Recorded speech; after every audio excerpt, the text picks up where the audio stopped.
Caitlyn Jenner says she's the Republicans' poster child for change. Watch this. What have you been up to?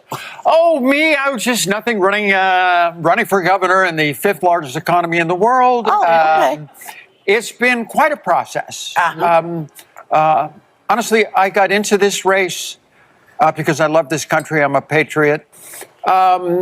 Would I run again? Yes. I want to stay involved. It really opened my eyes to political life. It opened my eyes, but there's other things that I would like to do, and that is, one is try to get the Republican Party to be more inclusive. Obviously, I've always been on the Republican side because I have conservative economic values. They've always worked. Less government, less regulations, you know. Yeah.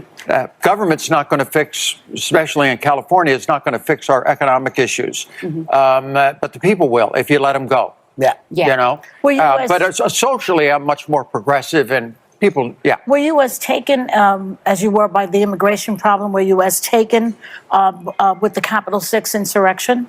Did that bother you too? Yeah.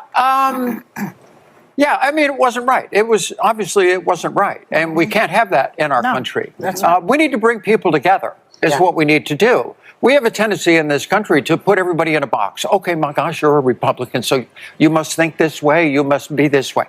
That's not me. I'm outside the box, okay? I am, you know, and the Republican Party needs to change, and to be honest with you, I am the poster child for change. Yes, you are. Yes, you are. Well, you go, girl. You be you. Just a reminder to our viewers, she received 1% of the vote. The recent out gubernatorial recall election candidate Caitlyn Jenner told the host of The View on that Tuesday that she'd run for office again after her failed bid to unseat California Governor Gavin Newsom. The recall election failed, 1%, and Jenner, who ran as a Republican, did not make it even into the top 10 replacement candidates, according to ABC News. If she had run, she would have been the first trans governor. If she had won, she would have been the first trans governor in the country. She spoke out against people being, quote, put in boxes, end quote, because of their identity, while voicing her support of the Republican Party, making the joke about her trans identity, quote, I'm the poster child for change, end quote. So I'll say that she looks good. She does look good. That's the positive of it.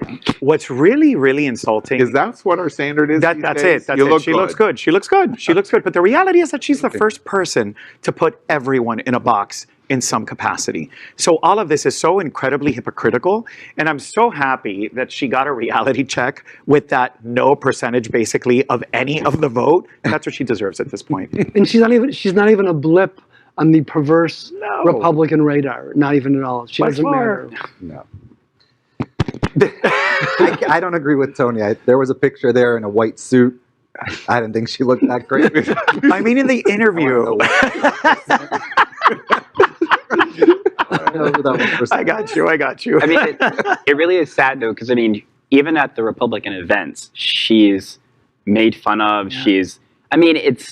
It's one thing to represent a party. It's another thing to represent a party that doesn't want you and carry the banner for a group that clearly doesn't want you. And to me, it's sad. If Jenner wasn't such an embarrassment of a person, like, I'd probably feel worse for her. That's right.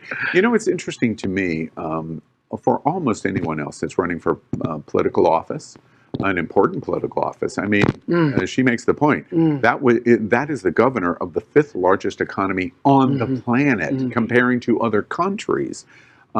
If you're black and you can't win the black constituency, you've got a problem. If you're a Latino and you can't win the Latino constituency, you've got a problem. If you're a woman and you can't win the female constituency, you've got a problem. I won't even go as far as trans, but for the LGBTQ community, if you can't win us, you've got a problem. So you do not represent anything for change because no one's listening to you. That's right. LGBTQ plus news is vital for our community and for the broader world as a whole. We have enough enemies at Fox News. Tucker, Sean, and Laura are loud. We need passionate allies. Happening Out Television Network, Queer News Tonight, and It's Happening Out are literally out of the closet and into the headlines. Our community needs your support. Like this broadcast and subscribe now to ensure the growth of the entire LGBTQ+ community.